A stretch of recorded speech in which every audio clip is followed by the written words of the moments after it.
बिस्मिल्लाहिर्रहमानिर्रहीम। अस्सलाम वालेकुम। तो कैसे हैं आप सब? आई होप आप सब ठीक होंगे। अल्लाह ताला आप सबको अपनी ईमान में रखे, आमीन सुम्मा आमीन। आज मैं आपके साथ बेबी फ्रॉक की ये कटिंग और स्टिचिंग शेयर करूंगी, तो वीडियो को फुल देखिएगा, स्किप ना कीजिएगा। तो चलिए ये शुरू करते हैं। सबसे पहले मैंने 2 पीस इस तरह से ले लिए हैं। जो मैंने इसकी लंबाई और चौड़ाई ली है वो मैंने 23 इंच ली है। 23 इंच इसकी लंबाई ली है और 23 इंच हमने इसकी चौड़ाई ले लेनी है। लंबाई और चौड़ाई सेम हमने लेके फिर इसको हमने इस तरह से ट्रायंगल की तरह फोल्ड कर लेना है, जैसे कि रुमाल शेप होती है, बिल्कुल आपने इस तरह से इसको फोल्ड करना है। वीडियो अच्छी लगे वीडियो को लाइक करें, शेयर करें। चैनल पर न्यू है चैनल को ज़रूर सब्सक्राइब करें, साथ में लगे बेल आइकन को ज़रूर दबाएं ताकि हमारी हर नई आने वाली वीडियो का नोटिफिकेशन सबसे पहले आपको मिल सके। तो सबसे पहले यहाँ पे हमने शोल्डर का निशान लगाना है, जो कि हम लगाएंगे 4.5 इंच पर शोल्डर का निशान, और आर्म होल का निशान भी हमने लगाना है 4.5 इंच पर ही।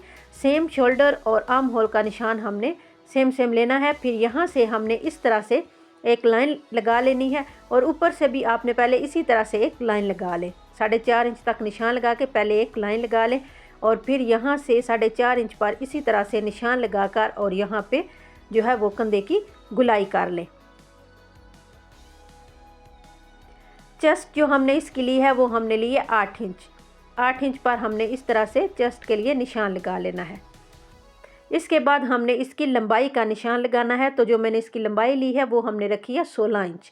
सबसे पहले यहाँ पे इंची टेप को इस तरह से रखें और 16 इंच पर निशान लगा लें और इसी तरह से फिर इंची टेप को पूरा घुमाते जाएं गुलाई में और 16 इंच पर इसी तरह से पूरे में गुलाई में निशान लगा लें।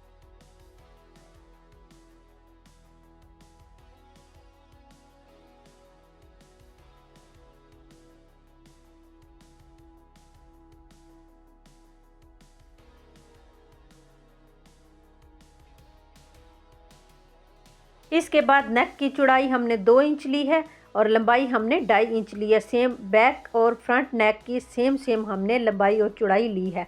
2 इंच हमने इसकी जो है वो चौड़ाई ली और 2.5 इंच हमने इसकी लंबाई लेकर इस तरह से हमने यहाँ से इसकी जो है वो गुलाई कर लेनी है।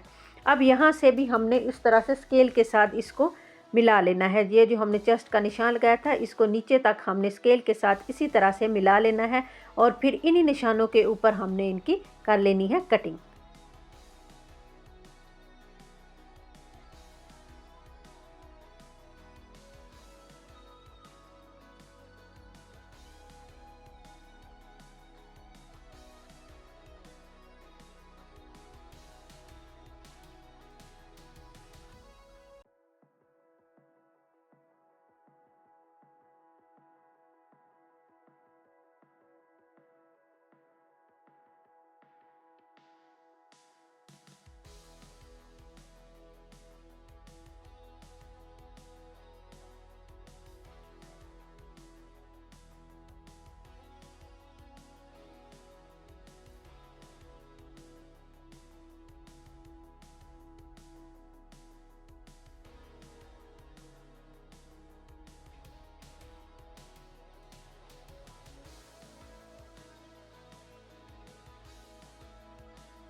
अब हमने फ्रंट और बैक को अलग कर लेना है और बैक पल्ले पे हमने बटन टेक के लिए 2.5 इंच तक हमने कट लगा लेना है। पहले 2.5 इंच तक आप इस तरह से निशान लगा लें। निशान लगाने के बाद फिर हमने 2.5 इंच तक इस तरह से इसकी जो है वो कटिंग कर लेनी है। तो वीडियो अच्छी लगे वीडियो को लाइक करें, शेयर करें। चैनल पर न्यू है चैनल को ज़रूर सब्सक्राइब करें, साथ में लगे बेल आइकन को ज़रूर दबाएं ताकि हमारी हर नई आने वाली वीडियो का नोटिफिकेशन सबसे पहले आपको मिल सके। इसके बाद हमने एक पीस ले लिया है। जो हमने इसकी जो है वो चौड़ाई ली है वो 2.5 इंच ली है और इसकी लंबाई हमने 3.5 इंच ली है।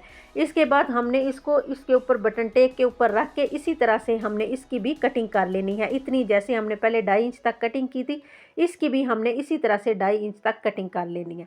कटिंग करने के बाद फिर हमने इसको यहाँ पे रख लेना है। रखने के बाद हमने यहाँ पे पहले इसके सिलाई लगानी है। सिलाई लगाने के बाद फिर अंदर की तरफ फोल्ड करके और दोबारा से एक सिलाई लगा लेनी है।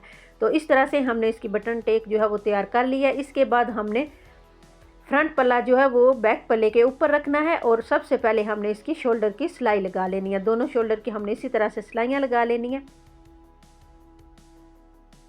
ये हमने दोनों की सिलाइयाँ लगा ली है।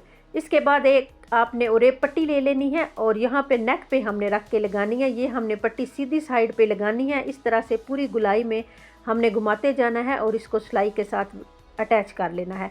और फिर दोबारा से हमने इसको अंदर की तरफ फोल्ड करके और सिलाई लगा लेनी है। इसी तरह से 2 ओरेब पट्टियाँ हमने और ले लेनी है जो हमने स्लीव्स पे रख के लगानी है। स्लीव्स के भी सीधी तरफ हमने ये ओरेब पट्टियाँ लगानी है और उल्टी साइड पे हमने इनको फोल्ड करके और दोबारा से हमने इनको सिलाई लगा लेनी है।